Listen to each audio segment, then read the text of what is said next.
वरिष्ठ नागरिकों को आईटीआर में सभी प्रकार की आय का खुलासा करना होगा।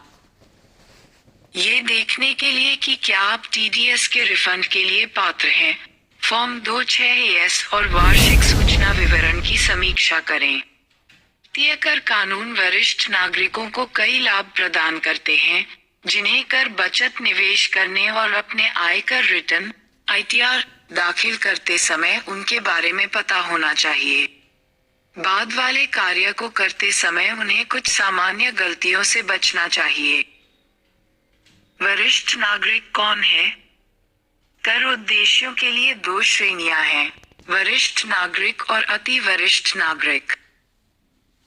वर्ष के दौरान 60 वर्ष या उससे अधिक, लेकिन 80 वर्ष से कम आयु के निवासी व्यक्तियों को वरिष्ठ नागरिक के रूप में वर्गीकृत किया गया है, जबकि वर्ष के दौरान 80 वर्ष या उससे अधिक आयु के निवासी व्यक्तियों को सुपर वरिष्ठ नागरिक के रूप में वर्गीकृत किया गया है। मूल छूट आरएसएम इंडिया के संस्थापक सुरेश सुराना कहते हैं, वरिष्ठ नागरिकों के लिए सीमा 3 लाख और अति वरिष्ठ नागरिकों के लिए 25 लाख है। आय के सभी रूपों की रिपोर्ट करें।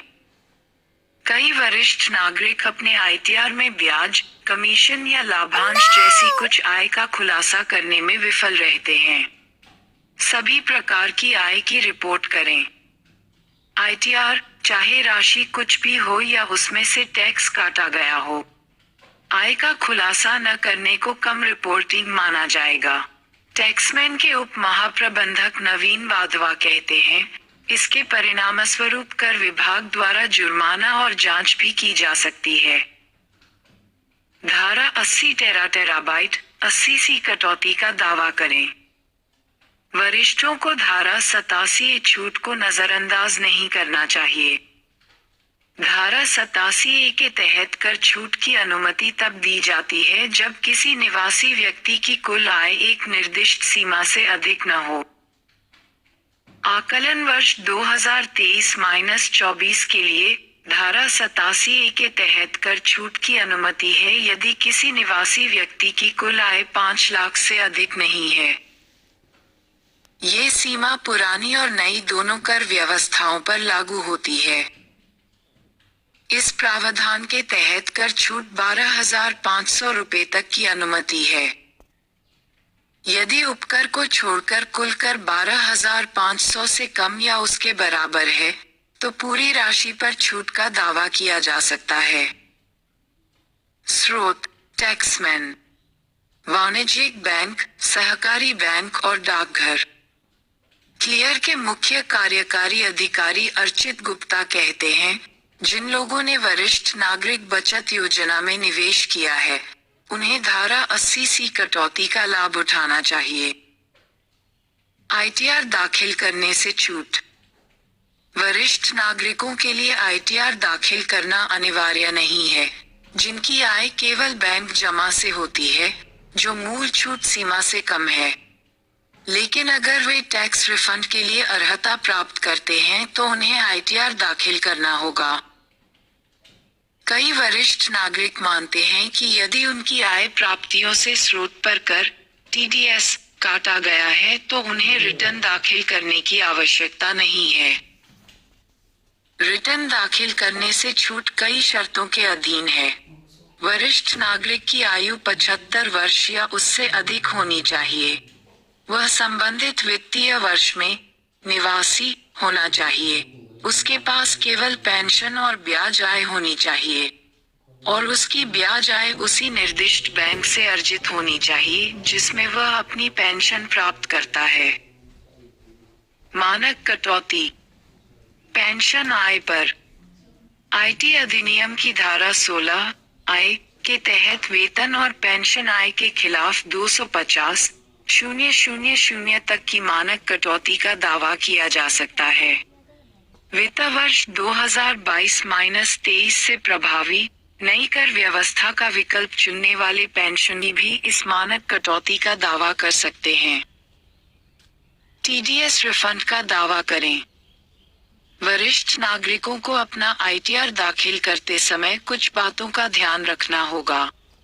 सुराना कहते हैं 80 वर्ष या उससे अधिक आयु का एक वरिष्ठ नागरिक फॉर्म सहज ITR 1 या सुगम ITR 4 में ITR दाखिल कर रहा है और जिसकी कुल आय 5 लाख से अधिक है या रिफंड का दावा कर रहा है, वह पेपर मोड में ITR दाखिल कर सकता है। यानी इलेक्ट्रॉनिक फाइलिंग अनिवार्य नहीं है। 60 वर्ष या उससे अधिक आयु के वरिष्ठ नागरिकों को अग्रिम कर का भुगतान करने की आवश्यकता नहीं है यदि उनके पास व्यवसाय या पेशे से लाभ या लाभ शीर्षक के तहत आय नहीं है। मेरे नागरिक अपने माता पिता को किराया देते हैं और मकान किराया भत्ता HRA का दावा करते हैं। ऐसे माता पिता को अपने ITR में प्राप्त किराए को शामिल करना चाहिए।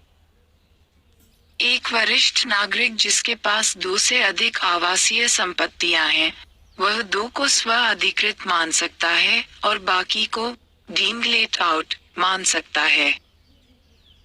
निवासी वरिष्ठ नागरिक अपने ITR में सावधि जमा संपत्ति के बचत खातों पर अर्जित ब्याज के खिलाफ IT अधिनियम की धारा 80 TTB के तहत 250,000 तक की बढ़ी हुई कटौती का दावा कर सकते हैं। संपत्तियों से आय। कभी कभी सेम के बच्चे तुम्हारे पैसे। वादा कहते हैं वरिष्ठ नागरिकों को ऐसी डीम्ड किराए पर दी गई संपत्ति पर काल्पनिक आय की गणना करनी चाहिए। यह आय घर से आय शीर्षक के तहत कराधान के अधीन होगी। अपने ITR दाखिल करने से पहले वरिष्ठ नागरिकों को फॉर्म 26S और वार्षिक सूचना विवरण की समीक्षा करनी चाहिए ताकि यह जांचा जा सके कि उनकी आय पर कोई TDS काटा गया है या नहीं। यदि उनकी आय कर योग्य सीमा से कम है, तो वे इस राशि के रिफंड के पात्र होंगे। गुप्ता कहते हैं, भले ही पूंजीगत संपत्ति बेची जाती है और पूरे लाभ का पुनर्निवेश किया जाता है, उन्हें ITR में अपने पूंजीगत लाभ की जानकारी देनी होगी। इससे उन्हें काटे गए TDS के रिफंड का दावा करने की अनुमति मिल जाएगी। वीडियो को लाइक और आप चैनल को सब्सक्राइब जरूर कर दें। धन्यवाद।